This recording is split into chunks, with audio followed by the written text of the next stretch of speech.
வணக்கங்க. நம்ம ஊர்ல நான் எல்லாரும் என்ன சொல்லுவாங்கன்னா, நீங்க கிரிட்டிசைஸ் பண்ணிட்டே இருக்கீங்கன்னுங்க. ஏதாவது ஒரு பாசிட்டிவா சொல்லுங்க. இந்த கார்மெண்ட் எந்த செக்டர்ல எம்ப்ளாய்மென்ட் கிரியேட் பண்ணலாம்? அப்படிங்கிறத பத்தி சொல்லுங்க.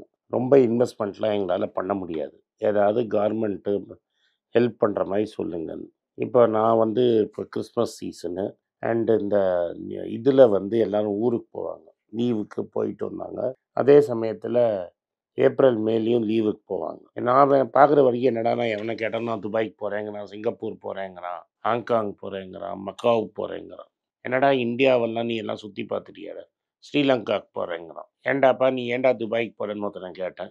இன்னொருத்தன கேட்டேன் ஏன்டா ஸ்ரீலங்காவுக்கு போறேன்னு. உடனே நம்மளுங்க கால்குலேட்டர் எடுத்து காமிச்சிடுறாங்க. துபாயில ஹோட்டல் ரூம் ரேட்டு என்ன?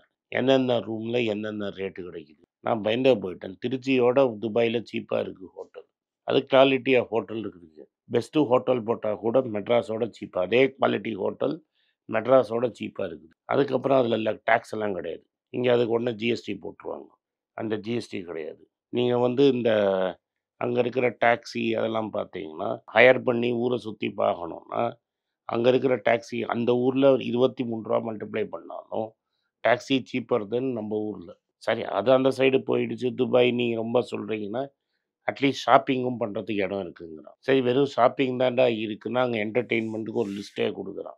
சரிடா, துபாய் இப்படி ஏதோ துபாய் பணக்காரன் இப்படி பண்ணிட்டான்னு பார்த்தா, இந்த சைடு ஸ்ரீலங்கா போனா, ஸ்ரீலங்காலயும் அதே கதை சொல்லும். ஸ்ரீலங்கால கிரைசிஸ் வந்தப்புறம் கூட என்னடான்னு பார்த்தா, அங்க ஹோட்டலும் ஹை எண்ட் ஹோட்டலும் சீப்பு, சாப்பாடும் சீப்பு, காரு, ட்ரெயினு, டூரிஸ்ட் டாக்ஸி எல்லாம் சீப்பு. கூட பார்த்தீங்கன்னா, இந்தியால டிராவல் பண்ணணும்னா, யூரோப்ல டிராவல் பண்ற மாரி இருக்குதுங்கிறான். இது என்னடா ப்ராப்ளம்னு பார்த்தா, ஒருத்தன் வந்து அழகா டீட்டெயில்டா ஒரு இதே போட்டிருந்தான் ட்வீட்ட. அந்த ட்வீட்ட நான் சைட்ல வைக்கிறேன். நீங்களே உண்மையா எடுத்து பாருங்க. இதெல்லாம் வந்து என்னன்னா, முதல்ல என்ன இப்ப நீங்க வந்து ஒரேடியா வெள்ளைக்காரனா நம்ம தஞ்சாவூர்லயும், கும்பகோணத்துலயும் இறக்கி விட்டோம்னு வைங்க. அந்த ஏரியாலாம் சுத்தி பார்த்து 4 கைட வச்சிருந்தான்னு வச்சுக்கோங்க, அவன் டாலர்லயே சம்பாதிப்பான். வெள்ளைக்காரனுக்கு வந்து பஸ்ஸா இறக்கலாம். தஞ்சாவூர்ல நல்ல ஹோட்டல்ஸ் இருக்கு. கோயம்புத்தூர்ல கும்பகோணத்துல அவ்வளோ ஹை லெவல் ஹோட்டல்ஸ் இல்ல. வெள்ளைக்காரன் தங்குற மாதிரி. பட் நல்ல ஹோட்டல்ஸ்லாம் வந்துருச்சு இப்போ. இப்போ இந்த தஞ்சாவூர் இது மாதிரி சர்க்யூட்லலாம் தங்க விட்டாங்கன்னா, நம்ம ஊரை வச்சு பேசுவோம். ராஜஸ்தான், ஆக்ரா அந்த ஊரெல்லாம் போனீங்கன்னா, இன்னும் பயங்கர மல்டிப்ளை ஆகும். சத்தீஸ்கர், கேரளா எல்லா ஊரும். கோவால இப்போ டூரிஸ்ட்டே ஏன் வரமாட்டேங்கிறான்? ப்ராப்ளம்ஸ் இன் கோவா டூரிசம் நீங்க எடுத்து போட்டீங்கன்னா உடனே வந்துரும். ஸோ நம்ம ஊர்ல இல்லாத ஊரு கிடையாது. அந்த டூரிசம் வந்ததுன்னா ஒண்ணும் இன்வெஸ்ட்மென்ட் பண்ணாமயே காசு. ஒரு கைடுன்னு போனான்னு வைங்க, டாலர்லயே சம்பாதிச்சுப்புடுவான். அதாவது அவனுக்கு ஒரு சம்பளம் குடுப்பாங்க, அந்த டூரெல்லாம் சுத்தி காட்டுறது. நீ ஒழுங்கா எக்ஸ்பிளைன் பண்ணா வெள்ளைக்காரன் 5, 10 எடுத்து போடுவான். ஈஸியா அவன் சம்பாதிச்சுட்டு போயிடுவான். அந்த ஏரியால ஹோட்டல் 4 போட்டான்னா, அந்த ஹோட்டல் ஒரேடியா நல்லா ஓடும். ஹோட்டல் மட்டும் ஓடாது. பக்கத்துல இருக்கிற குட்டி, குட்டி தின்பண்டம் கடை அதெல்லாம் ஓடும். டூரிஸ்ட் டாக்ஸி அது இது எல்லாமே ஓடும். இதுக்கெல்லாம் வந்து லோ ஸ்கில்டு ஜாப்ஸ். இதுக்கு பெரிய இன்வெஸ்ட்மெண்ட்டே வேணாம். இதுல என்னன்னா, இதுல என்ன ப்ராப்ளம்னா, ஜிஎஸ்டி ப்ராப்ளம். அவர் என்ன சொல்றாரு, ஜிஎஸ்டினால பயங்கரமா சேலஞ்ச் ஆயிடுச்சு. அதனால இந்தியால குளோபல் வெளி ஆளே வரமாட்டேங்கிறாங்களாம். என்னன்னா, இந்த ஏர்லைன்ஸ்ல கார்மெண்ட் அடிச்ச பூத்துல வெறும் இண்டிகோவும், டாடா மட்டும் தான் இருக்கிறான். அதனால நீங்க வந்து லாஸ்ட் மினிட்ல ஃப்ளைட் போட்டீங்கன்னா, பயங்கரமா ரேட் ஏறிடும். அதுல வந்து ஏடிஎஃப் டாக்ஸு, ஏர்போர்ட் டாக்ஸு, அப்புறம் சர்சார்ஜ் என்னெல்லாமோ அத பிரிச்சு, பிரிச்சு போட்டுருவாங்க. நீங்க அதுல பார்த்துருங்க. அதனால வந்து இப்ப இந்தியாக்குள்ளேயே டிராவல் தனியா போணும்னு வைங்களேன், அட் டைம்ஸ் நான் பார்த்துருக்கேன். மெட்ராஸ்லேருந்து பாம்பே, டெல்லிக்கு போறதுக்கு பதிலா, நீங்க மெட்ராஸ்லேருந்து துபாய் போயிட்டு திரும்பி வந்துடலாம். மெட்ராஸ்லேருந்து பாம்பே போறதுக்கு பதிலா, நீங்க மெட்ராஸ்லேருந்து கொலம்போ போயிட்டு வந்துடலாம். மெட்ராஸ்லேருந்து நீங்க மால்டீவ்ஸ் போயிட்டு வந்துடலாம். ஸோ இந்த பெரிய ரூட்லலாம் ரொம்ப காஸ்ட்லி. ஏன்னா 2 விஷயம். 1 டாக்ஸ். 2வது ஷார்டேஜ் ஆஃப் பிளேன்ஸ். ஏன்னா நீங்க அந்த இண்டஸ்ட்ரிய வந்து லக்ஸரி இண்டஸ்ட்ரி மாரி வச்சு, பல இண்டஸ்ட்ரி இத சாவடிக்க விட்டீங்க. இப்ப வந்த அந்த வகோ ஏர் ஒண்ணு செத்து போயிடுச்சு. ஸ்பைஸ் ஜெட் செத்தும் சாவாம இருக்கு. மார்க்கண்டேயன் மாதிரி. எவ்வளோ ஏர்லைன் செத்து போயிருக்குன்னு ஒரு 10 வருஷம், 15 வருஷத்துல எடுத்து பாருங்க. பல நம்பர் ஆஃப் ஏர்லைன் செத்து போயிடுச்சு. ட்ரெயின்ல வந்து முடியாது. நீயும் நானும் வேணா வந்தே பாரத்ல போவோம். டூரிஸ்ட் வந்தவன், இன்னும் நான் வந்ததே 7 நாளு. அத பாதி நாள் ட்ரெயின்லயே தூங்குனா அவன் எப்படி தூங்குவான்? ஸோ அந்த இன்டர்னல் இந்தியா டிராவலே வந்து அவனுக்கு ரொம்ப காஸ்ட்லி ஆயி ஒரு பெரிய சிக்வெட் பில் ஆயிடும். அடுத்தது mid tier hotels. That is இப்ப வந்து நம்ம என்ன சொல்றோம், இந்த ஆர்டினரி நான் தான் முன்னாடியே உங்கள்ட்ட சொன்னேன். ஒரு துபாய்ல இருக்கிற 5 star hotel rate Madras 5 star hotel ரேட்டோட கம்மி. மெட்ராஸில் ஒரு 4 ஸ்டார் ஹோட்டல் போனீங்கன்னா, இங்கே உட்லண்ட்ஸ் மாதிரி இருக்கிற ஹோட்டலோட கம்மி. ஏன்னா ஹோட்டல் ஷார்ட்டேஜ் பயங்கரமாக இருக்குது இந்தியாவில். எஸ்பெஷல் எல்லா ஊர்லேயும் இருக்குது சீசன் டைமில். அண்ட் அது ஏன்னா பிளாக் மார்க்கெட்டு, பிளாக் மணினால வந்து நிறைய நீங்கள் பர்மிட்டுக்கு எல்லாத்துக்கும் லஞ்சம் இங்கே.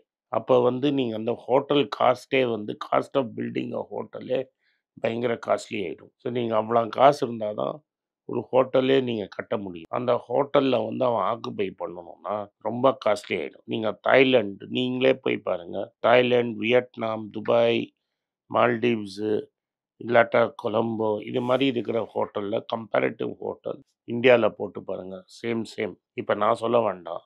நீங்கள் எந்த இடத்துல ஹோட்டல் போட்டாலும் என்ன ரேட்டுன்னு தெரிஞ்சிடும்.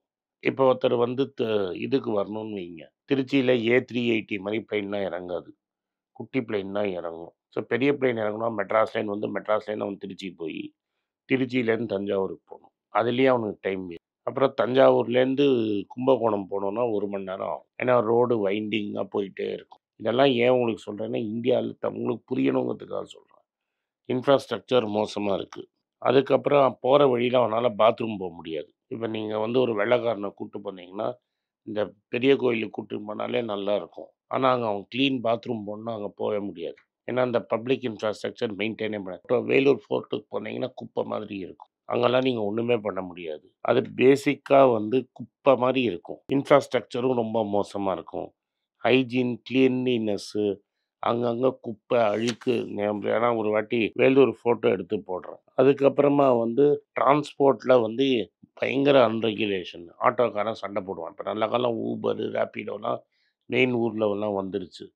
பட் உங்களோட இந்த ஆட்டோக்காரன், டாக்ஸிக்காரன் இவனோடலாம் மல்லு கட்டி அவன் போடுறதுக்குள்ள பெரிய ப்ராப்ளம் ஆகிடும். நார்த்தில் என்னடான்னா டெல்லிக்குள்ளே போகிறதுக்கே ஏர் குவாலிட்டின்னு பயந்து செத்து போயிடுவான். அதனால ரிப்புடேஷன் குளோபலி கூட யாரும் இந்தியாவுக்கு வரணும்னா 4 வாட்டி யோசிக்கிறாங்க.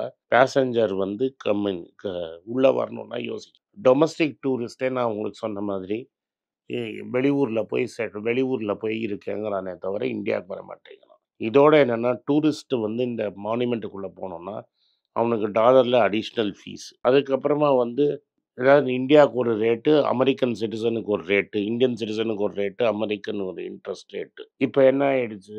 இதனால் வந்து வேலை வாய்ப்புங்கிறது கம்மியாகிடுச்சு. ரொம்ப கஷ்டமாக இருக்குது. இதனால் என்ன ப்ராப்ளம்? இந்தியாவுக்கு டாலர் இன்கம் வேணும். இது உள்ளேன்னு வந்தாங்கன்னா டாலர் வரும். ஈஸியாக வேலை வாய்ப்பு கிடைக்கும். ரொம்ப நீங்கள் கஷ்டப்பட்டு பெரிய இன்வெஸ்ட்மெண்ட்லாம் பண்ண வேண்டாம். எல்லாமே நல்லா இருக்கும்போது நீங்கள் ஏன் இதை பண்ண மாட்டேங்கிறீங்கன்னு. நீங்கள் வந்து வியட்நாம், தாய்லாந்து, ஸ்ரீலங்கா, மால்டீவ்ஸு, துபாய் இது மாதிரி ஊரோட கம்பேர் பண்ணி நம்ம எப்படி ஆளான்னு பாருங்கள். ஒழுங்காக இருந்தால் கோவாவையும் கெடுத்துட்டோம். கேரளாவில் முன்ன மாதிரி வரமாட்டேங்கிறாங்க. ஸோ இந்த கேரளாவில் ஒருத்தர் பண்ணவர் அதே கேரளா டூரிசம் அந்த மாடல் எடுத்து நம்ம இந்தியா ஃபுல்லாக கொண்டு போனோம்னா ஈஸியாக பல லட்சங்களான ஜாப்ஸை படித்த இளைஞர்களுக்கு நம்மளால் ஈஸியாக க்ரியேட் பண்ண முடியும். நம்ம ஆளுங்களே வெளிநாட்டில் போய் டாலரை செலவு பண்ணுறதுக்குள்ள ரூபாவில் செலவு பண்ணுவோம். தயவு செஞ்சு இதை பாருங்கள். இந்த இண்டஸ்ட்ரி ரொம்ப இம்பார்ட்டண்ட்டு. பல பேருக்கு வேலை கொடுக்கும். முன்னெல்லாம் மகாபலிபுரம் போனால் வெள்ளைக்காரங்கள்லாம் பயங்கரமாக சுற்றிக்கிட்டே இருப்பான். இப்போ போனால் என் கேமராமேன் கூட சொல்கிறான் வெள்ளைக்காரனே காணோம்னு. இந்த வெள்ளைக்காரன்லாம் எங்கே போனான்? ஏன் வெள்ளைக்காரன் இந்தியாவுக்கு வர மாட்டேங்கிறாங்க?